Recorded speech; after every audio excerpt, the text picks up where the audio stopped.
Hello, very good morning to all, and welcome back to today's Daily Dose of Market Insights. I'm Kelvin here. Very good morning. Today will be the Tuesday, the 16th of September 2020, 16th of September 2025.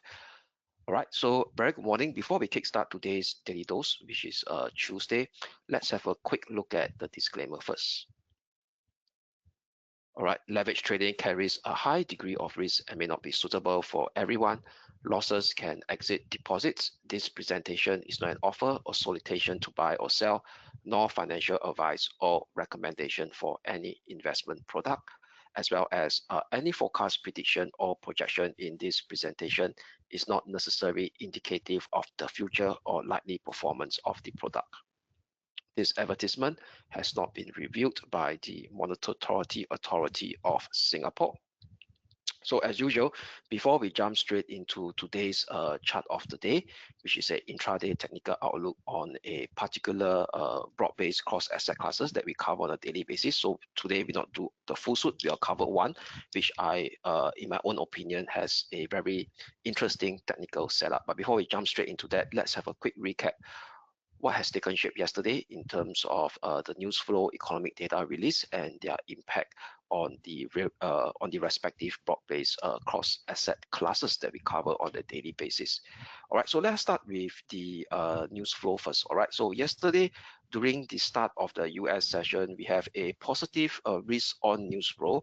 It's more pertaining to the frosty US-China relationship, both in terms of trade and in terms of the ongoing tech war, okay, that these two countries are being embroiled in. So yesterday, we know that I do highlight that at the start of Sunday, US and China officials are meeting in Spain pertaining to various matters. Okay, one of the matters they discuss will be the ongoing trade war truce that has been extended until November this year. And also on top of that, there's this ongoing thorny issue surrounding social media app, TikTok, which is owned by China Binance. So yesterday there was actually a breakthrough over here announced by US President Trump himself, stating that US and China reached TikTok consensus. So consensus is so-called a quoted. Okay, so nothing firm has been yet, but yesterday Trump tends to actually jump the gun. So what he did, that he actually mentioned, stating that he would speak directly with China leader, which is China President Xi Jinping, on Friday via a phone call, that US and Chinese officials reached a framework deal keeping the TikTok app running in the US. So just it's a framework deal. Nothing yet has been confirmed. So the issue about this TikTok app over here is being bundled together with the ongoing trade talks between US and China to iron out whatever dispute that they have. Still recall that at the start of somewhere around before the start of Q2 this year, where US and China is embroiled in this tit for tat trade war measures, where trade tariffs from both sides escalate to what 3 digits percentage, about 100%. So right now, both of them has now been in we call it communication to iron out their differences regarding trade matters, and the TikTok app is actually part and parcel of this ongoing discussion pertaining to trade tariff talks between these two countries.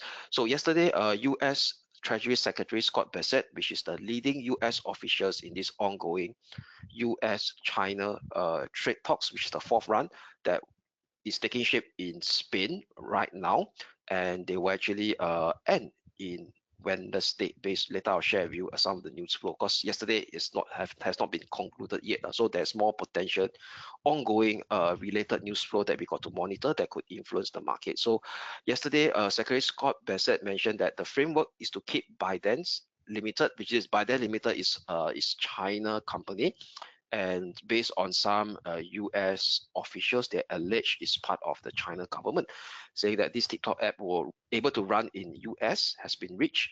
And China Vice Commerce Minister Li Chenggang, which is part of the Chinese delegate in Spain, saying that a framework consensus has been reached as well on TikTok. So, but however, the terms of the TikTok blueprint remains unclear. or it still remains unclear. So particularly if you were to scroll down over here, okay, so later Monday, Trump told reporters there's no decision yet on whether Beijing will continue to have a stake in this new venture. So basically, in order for TikTok app to be operated in US, Biden's got to sell away this particular stake called, they've got to repackage it to be to move away from being owned by Binance, and this particular TikTok app in US will be solely owned by a US entity. And later on Monday, after Trump made this announcement, he told reporters there has not been decision yet whether Beijing could have a small portion of stake inside this new venture that where TikTok is able to operate in US. All right. So, and you also mentioned that this, which I mentioned earlier at the start of the my session, that this TikTok is part and parcel of this ongoing bigger trade tariffs negotiation that is taking shape between US and China. Trump mentioned that this TikTok negotiation can maybe even bringing us closer to China, as he hinted that he will pursue a wider trade accord in context with Xi. Right, and he also mentioned that his top concern was frankly more importantly a big deal. So this big deal is talking about this trade tariffs deal that he wanted to actually strike with between US and China. All right. So over here, give me a minute. So he mentioned,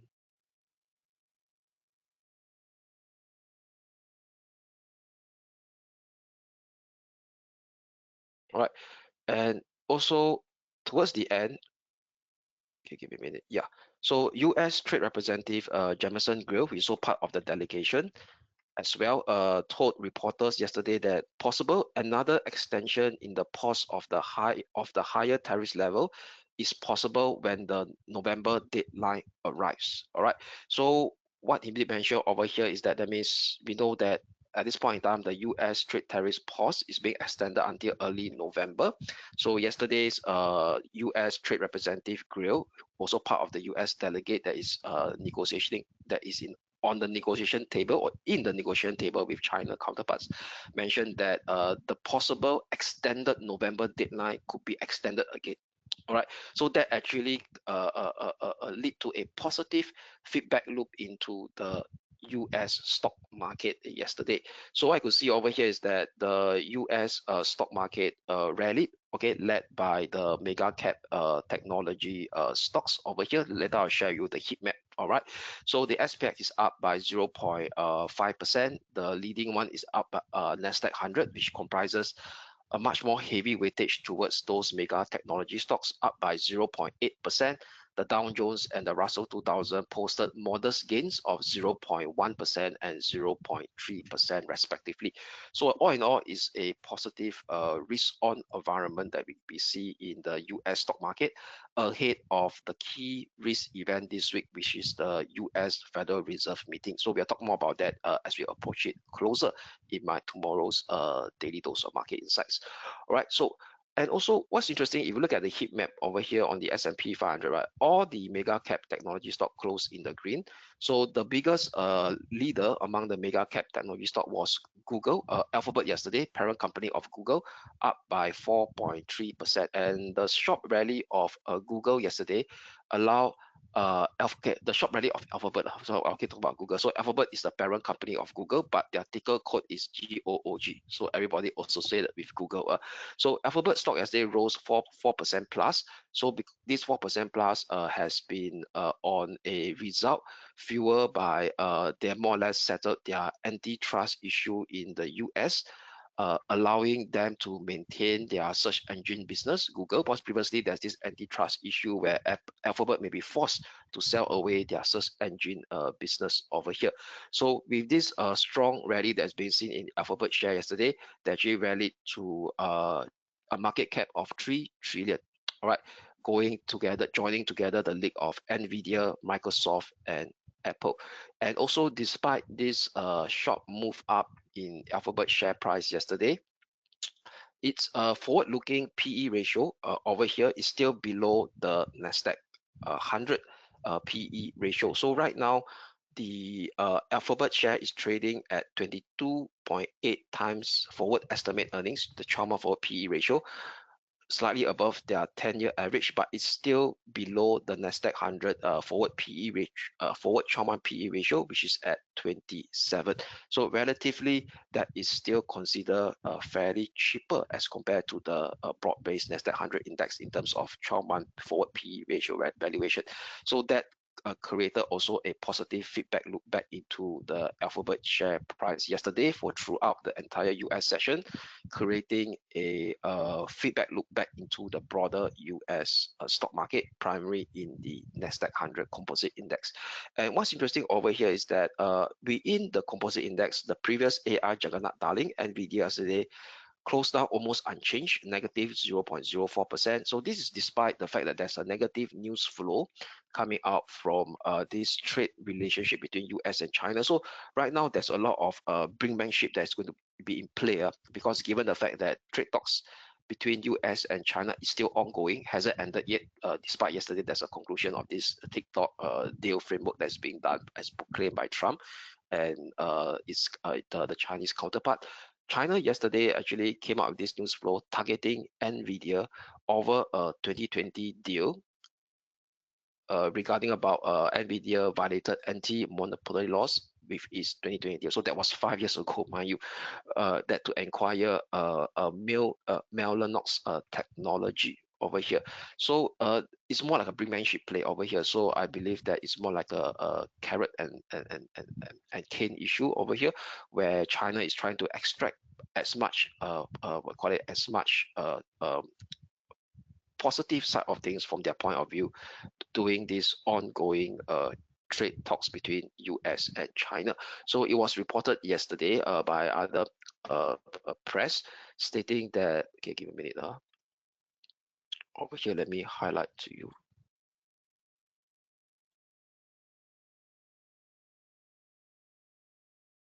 All right. So let me share with you guys where is this thing? Yes, all right. So according to China's Xinhua News Agency, discussion covered economic and trade issues, including the trade TikTok disputes. So that one I mentioned earlier on. And the Spanish government also confirmed that the talks, which will continue until Wednesday. So between now and Wednesday, there could be much other potential news flow that arise out from these talks, especially pertaining to whatever China yesterday accused of NVIDIA violating, we call it anti-monopoly rules in China that could create a feedback loop into the broader market. So for now, risk on continues to actually prevail in the US stock market, and also we start to see positive feedback loop into the Asia Pacific stock market as well. In Japan, where the cash market reopened today after a closure for a public holiday yesterday. So the Nikkei is up by 0.3%. A bit of profit taking is being seen on the Hang Seng Index after the Hang Seng Index hit a 4-year high yesterday on the backdrop of this positive China trade talks news flow. And also yesterday, we do have an improving housing market in China, which I shared with you yesterday on the yesterday daily dose. So I will not go that in much greater detail. So a bit of profit taking being seen on the Hang Seng Index, down by negative 0.2% over here.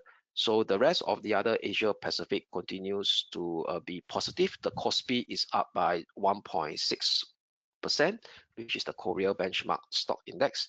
The TaiEx is up by almost 1%, which is the Taiwan benchmark stock index. The STI almost unchanged as it going to consolidate. And the ASX 200 recovered after yesterday's fall, up by 0.15%. So if you look at the FX market, what we could see over here, the FX market, the dollar also continues to remain weak over here. So this is a 5-day rolling performance of the US dollar against other major currency as we are speaking right now. So if you look at the 1-day rolling performance over here, the dollar continues to remains weak against the yen, against the sterling, against the euro, but starts to trade sideways today against the Aussie and against the Kiwi. So bearing in mind that if you look at from a longer term perspective, the dollars continues to remain weak against the Aussie as it's down by from a 5-day rolling, that means about 5-day rolling window, is still down by negative 1.2% over here. So very interestingly, if you look at the US dollar index, Yesterday, it actually tested the key major support of 97.3 and managed to survive. All right, over here. So yesterday, it hit close at 97.34, and right now in today's Asia session, it attempting to probe down again at closing at 97.25. So bear in mind that this support level is very important, 97.3. Why? Because if you look at the monthly chart of the US dollar index, this 97.3 is the lower limit or the lower boundary of this long-term ascending channel support that has been in play since the low of May 2011. So if you start to see a clear bearish breakdown below 97.3, bear in mind that intraday move that can be spiked up here and there. So we are waiting for at least a weekly close, most favorably a monthly close below 97.3. So that could potentially kickstart a pronounced multi-month US dollar downtrend as we approach the key risk event this coming Wednesday, Singapore time, early Thursday, which is 2 a.m., the US Federal Reserve FOMC monetary policy decision, coupled with the latest release of their dot plot, and also at 2:30 a.m. Fed Chair Powell press conference. All right, so that potentially sum up today's first segment of the daily dose. So let us now move on to the second segment very quickly, which is my chart of the day. So for today's daily dose, my featured chart of the day will be the sterling pound. Why? Because the sterling pound yesterday cleared above its 4-week high, so now doing a fresh 4-week high above the first resistance that we highlighted yesterday at 35.90, 36.10. So this will become my pullback support level to watch out for this today's Asia session and into today's European and US session as well. So given that it has now made a fresh 4-week high, hourly RSI continues to show bullish momentum that is still intact, going to print a series of higher low above the 50 level mark. And also yesterday's reach of that overbought level that does not flash out a bearish divergence and it continues to print higher high in line with the raw price action. So indicating that short-term bullish momentum still remains intact. So for today, I will have a adjusted upward, slightly adjusted upward pivotal support zone, which is at 135.30. Yes, Friday low, Friday US session low, and 135 figure level, which is the slight upward slope, upwards gently upward sloping 20-day moving average, indicating that right now we are at the start of a fresh impulsive up move sequence, a minor one for the sterling dollar.